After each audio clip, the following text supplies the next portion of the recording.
আজকে আমি চলে এলাম আপনাদের সাথে সবজির কোয়ালিটি নিয়ে কথা বলতে। তো যেমন আমার বাগানে সবজির কোয়ালিটি আমি নিজে দেখতে পাচ্ছি দিন দিন ভীষণ বেড়ে যাচ্ছে। মানে যত দিন যাচ্ছে এত ভালো কোয়ালিটি হচ্ছে সবজির, অনেক সময় আমি নিজেও অবাক হয়ে যাচ্ছি। তো কি করে আমার সবজির কোয়ালিটি এত দিন দিন বাড়ছে, কিভাবে আমি গার্ডেনিংটা করছি সেটা তো সব সময় আপনাদের সাথে শেয়ার করি। মানে যখন যেটা আমি দেখতে পাই এটা করে আমার ভালো হলো, তখন সেভাবে কিন্তু প্রত্যেকটা ভিডিওতে আমি শেয়ার করার চেষ্টা করি। তো একটা ভিডিওর মাধ্যমে সেটা শেয়ার করা সম্ভব নয়, বা যা যা করি হয়তো সেটা আমার মনেও থাকবে না। তো যতটুকু আজকের ভিডিওতে আমার মনে আছে বা যেইগুলো আমি ডেইলি কেয়ারে করি সেটুকু চলুন শেয়ার করব। আর যদি আপনারা প্রত্যেকটা ভিডিওতে আমার সাথে থাকা সম্ভব হয় আপনাদের পক্ষে, তাহলে কিন্তু যারা সবজি করতে চান তারা এই রকম সবজি অবশ্যই করতে পারবেন। কারণ যতটুকু কেয়ার যা কেয়ার করি সেটা সব আপনাদের সাথে শেয়ার করা হয় ডে টু ডে। আর যত আমরা একটা জিনিসের সাথে থাকবো তত শিখছি, দিন দিন আরও শিখবো হয়তো। আর সেগুলো যখন যেটা মনে হবে অবশ্যই আপনাদের সাথে সেটা শেয়ার করব। হ্যালো ফ্রেন্ডস, অন্তিম পালের ছাদ বাগানে আপনাদের সবাইকে স্বাগত। তো আজকে এই যে কালকের হারভেস্টিংটা শেয়ার করে দিয়েছি। যারা বন্ধুরা আমার দেখেননি, আজকে নতুন আছেন, তারা দেখে নিলেন কেমন সবজি আমার হয়। তো এবারে চলুন, কন্টেন্ট কি রয়েছে তা তো বললামই। তো সেই সবজির এই যে কোয়ালিটি নিয়ে আজকে আমি একটু কথা বলবো। সবজির কোয়ালিটি কিন্তু দারুণ হচ্ছে। যেই কোনো সবজির কোয়ালিটি ভীষণই ভালো হচ্ছে। আর সেটা আমার কিভাবে হচ্ছে বা কিভাবে তার কোয়ালিটি মেনটেন করছি চলুন সেটা দেখি। তো সবজির কোয়ালিটি আসলে একরকমভাবে কিছু করলেই যে মেনটেন হয়ে যাবে সেরকম একেবারেই হয় না। সবজির কোয়ালিটি মেনটেন করতে গেলে আপনাকে বিভিন্ন দিক থেকে তার খেয়াল রাখতে হবে। সেটা একেবারে মাটি তৈরি থেকে শুরু করে তার যে কেয়ার, সব সময়ের যে কেয়ার, সেইটা করতে পারলেই কিন্তু আপনার মানে ডে টু ডে কেয়ার, যে ডেইলি কেয়ার আমি সবসময় বলি, যে কোনো গাছ যদি আপনারা ডেইলি কেয়ার করেন তাহলে কিন্তু সবজির কোয়ালিটি একেবারে দারুণ হবে। সেটা শুধু সবজি না, সবজি ফুল ফল যাই বলুন না কেন, কোয়ালিটি মেনটেন করতে গেলে একটা কিন্তু ডেইলি কেয়ারের দরকার। এই যে কালকেও আমি বলছিলাম আপনাদের যে সবজির যে চকচকে ভাবটা, সেটা আমরা মনে করতাম আগে, মানে আমিও এটা মনে করতাম যে এই যে যেগুলো বাজারে পাওয়া যায় সেগুলো ভীষণ কীটনাশক ইউজ করার ফলে এরকম চকচকে সবজি হয়। আমাদের গাছের সবজি এত সবুজ এত চকচকে কখনোই হওয়া সম্ভব নয়। কিন্তু সেটা একেবারেই ঠিক কথা না। এটা আমি আমার বাগান থেকেই বুঝতে পারছি যে সবজির কোয়ালিটি কিন্তু আমরাও এইরকম একেবারে চকচকে সবজি করতে পারি, শুধুমাত্র একটু আপনাকে ধ্যান রাখতে হবে ওদের কেয়ারের। তো মাটিতে তৈরি আমি বহুবারই আপনাদের বলেছি বিভিন্ন রকমভাবে আমি মাটি তৈরি করি। সেটা আপনারা কিচেন ওয়েস্ট দিয়ে মাটি তৈরি করতে পারেন, গোবর সার দিয়ে, ভার্মি কম্পোস্ট দিয়ে, তো এই সব দিয়েই মাটি তৈরি করা যেতে পারে। আর মাটি তৈরির ভিডিও তো আমার চ্যানেলে প্রচুর রয়েছে। যদি নতুন বন্ধুরা কেউ থেকে থাকেন দেখতে চান তাহলে অবশ্যই সেখানে গিয়ে দেখে আসতে পারেন। প্রচুর মাটি তৈরির ভিডিও রয়েছে। তো প্রত্যেকটা মাটিতেই কিন্তু একই রকম সুন্দর সবজি হয়। তো খাবার হিসাবে আমি আপনারা দেখতে পান সব থেকে বেশি ব্যবহার করি হচ্ছে খোলের সার। তো খোলের সার দিলে অনেক কিছু প্রয়োজন গাছ পেয়েই যায়।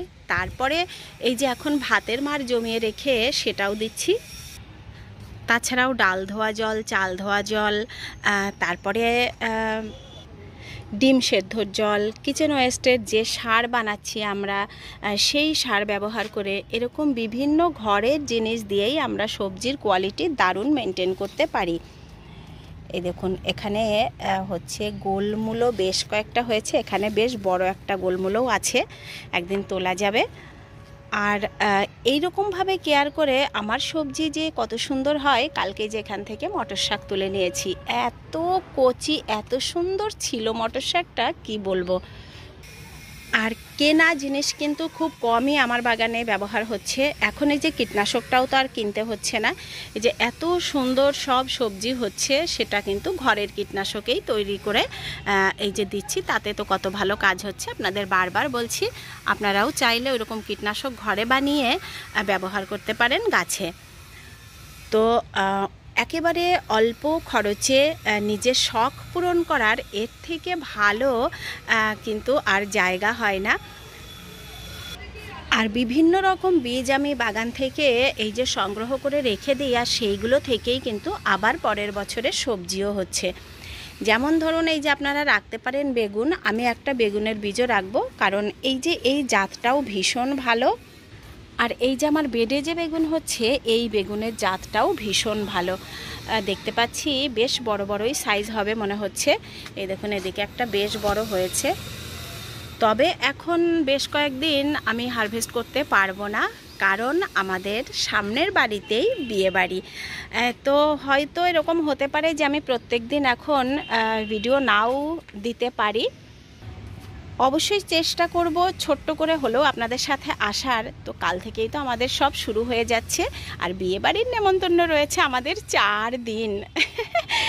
আর তো যে ভীষণ মজা হবে, তার মধ্যে জানি না আমি ভিডিওটা বানিয়ে আপনাদের কাছে আসতে পারবো নাকি। তবে ওই যে বললাম, চেষ্টা তো অবশ্যই করব একটু করে আসার। আর এই দিকে কি সুন্দর ফুটেছে ফুলটা, দেখুন কালারটা দেখে একেবারে মন ভরে যাচ্ছে। এদিকেও বেশ কিছু ফোটা শুরু হয়েছে।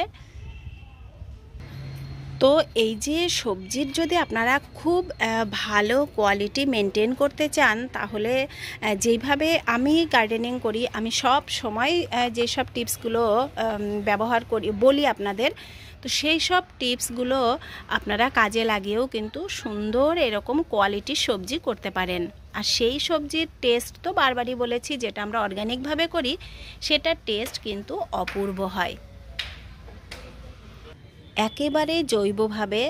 আর সেটা বেশিরভাগটা ঘরে তৈরি করা খাবার। আর কিছুটা আমরা এই যে খোল সার, ভার্মি কম্পোস্ট, যেমন এগুলো একটু বাইরে থেকে কিনে নিয়ে আসি, হাড়গুঁড়ো, শিংকুচি, তো সেগুলো তো যে খুব বেশি দরকার হয় তা হয় না। তো এইভাবে কিন্তু দারুণ বাগান আর খুব সুন্দর সুন্দর সবজি আপনারা করতে পারেন। এই দেখুন এই যে গাছটা, এখানে দেখুন ছোলার শাকের চেহারা। আমি এর আগেও আপনাদের দেখিয়েছি কয়েকবার এই ছোলার শাকগুলো। তো ছোলার শাকে কিন্তু আমি সেই রকম কিচ্ছু সার দিইনি, শুধু মাটিটা তৈরি করেছি ভীষণ সুন্দর করে। এই যে এর মধ্যে আমি দিয়েছিলাম কি দিয়ে বানিয়েছিলাম, এটা মনে হচ্ছে হ্যাঁ সয়েললেস মাটি ছিল, garden West, kitchen West, cocopeat, তার মধ্যে ছিল একটু গোবর সার, এইসব দিয়ে মাটি তৈরি করে তার সবজির চেহারা দেখুন। এত সুন্দর ডগাগুলো কচি ডগা হয়েছে। আর ছোলার শাক কিন্তু একটু শক্ত হলে আর খাওয়া যায় না, কিন্তু এটা একদম তোলার মতো হয়ে গেছে। তো আজকে আমি শাকগুলো তুলবো না, ওই যে বললাম এখন তুললে আর খাওয়া হবে না, নষ্ট হবে, কয়েকদিন পরই তুলতে হবে। এই যে এখানেও একটা মাটি আমি এই যে তৈরি করে রেখেছি, একদম সয়েললেস। এই রে, এখানে আমি কি রেখেছিলাম নিজেই তো ভুলে গেছি, কুমড়োর বীজ না কি দিয়ে রেখেছি। দেখুন কি সুন্দর, হ্যাঁ অনেকগুলো কুমড়োর বীজ এক জায়গায় এই তো পুঁতে রেখে দিয়েছিলাম। এই দেখুন কয়েকটা চারা তার মধ্যে বেরিয়ে গেছে। এগুলো হচ্ছে বাজার থেকে কেনা যে কুমড়ো, একদম কাঁচা কুমড়োরই বীজ। তো কুমড়োগুলো পাকা, সেই বীজ থেকে কিন্তু চারা হচ্ছে। আর এখানে আমি দিয়েছিলাম বিনস, সেটা আর ওঠার কোনো সম্ভাবনা নেই, কারণ অনেক দিন হয়ে গেছে ওঠেনি। আর এই যেই মাটি তৈরিটা তো কয়েকদিন আগে আপনাদের আমি দেখিয়েছিলাম। এই রকম যদি মাটি তৈরি হয় তাহলে কিন্তু আপনার গাছের অর্ধেক কাজ হয়ে গেল, তারপরে বাদ বাকি যেটুকু হালকা কেয়ার সেটা করলেই হবে। আর এই রকম মাটি তৈরি করা তো কোনোই ব্যাপার না। এই যে দেখতে পাচ্ছেন আমার গার্ডেনে যত পুরনো গাছ, এই যে ফুল গাছগুলো যখন শুকিয়ে যাবে, যত গাছ আছে এই সব গাছই কিন্তু যাবে আমার বেডে। যখন শুকিয়ে যাবে প্রত্যেকটা একটা একটা করে যখনই শুকাচ্ছে, তখনই কিন্তু সব গাছগুলো এই যে বেডের জন্য মাটি তৈরি হবে। মানে এত এত যত গাছ আছে সব যাবে বেডের মাটি তৈরিতে।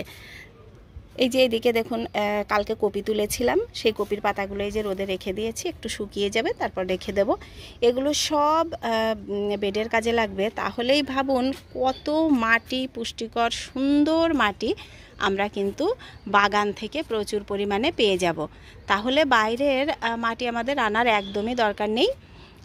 এইরকমভাবে তৈরি করতে থাকলে তো একদিন দেখবেন আপনার বাগানের শুধু সয়েলেই ভর্তি হয়ে গেছে। আর এই যে যাদের লেবু গাছে ফুল এসেছে, এখন কিন্তু গোড়া একদম শুকাতে দিলে চলবে না, কারণ গোড়া যদি বেশি শুকিয়ে যায় তাহলে কিন্তু ফুলটা ঝরে যাওয়ার ভয় থাকবে। এইদিকে আমার ডালিয়াগুলো এবারে ফোটার খুব কাছাকাছি চলে এসেছে, আর এটা মনে হচ্ছে হলুদ হবে। আর হলুদ ডালিয়া, সাদা ডালিয়া আমার ভীষণ পছন্দ। যদি হয় তাহলে গাছটিকে রেখে দেওয়ার চেষ্টা করব আগামী বছরের জন্যে।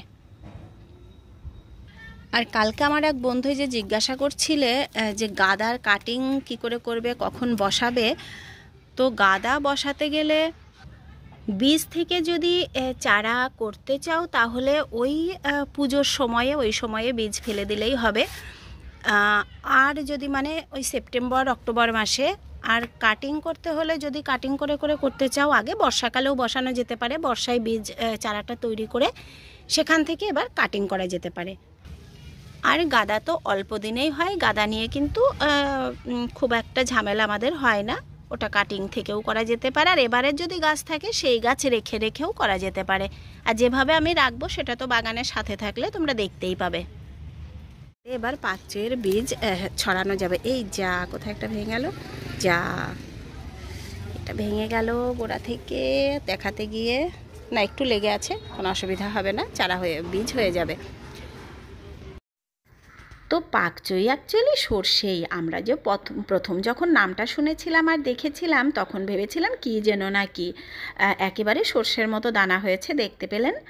আর আশা করছি আজকে খানিকটা ধারণা আপনাদের দিতে পেরেছি যে ভালো কোয়ালিটির সবজি পেতে গেলে কি করতে হবে। আসলে অনেক কিছু কাজ নিজের হাতে করতে হবে। এই যে মাটি তৈরি, কীটনাশক বানানো, এইসব ঘরোয়া জৈবভাবে করলেই আপনার সবজির কোয়ালিটি হবে একেবারে দারুণ। আর চলে এসেছি আমিও নিচে একেবারে শেষ পর্যায়ে। এতক্ষণ যারা দেখলেন তাদেরকে অসংখ্য ধন্যবাদ। ভালো লাগলে লাইক, কমেন্ট, শেয়ার করবেন। আর আজকে আমার যারা একদম নতুন বন্ধুরা আছেন তাদের যদি ভালো লাগে তাহলে চ্যানেলটিকে সাবস্ক্রাইব করে নেবেন। তো আপনারা সবাই খুব ভালো থাকবেন। দেখা হবে আবার নেক্সট ভিডিওতে। আজকের মতো বিদায় নিচ্ছি। টাটা।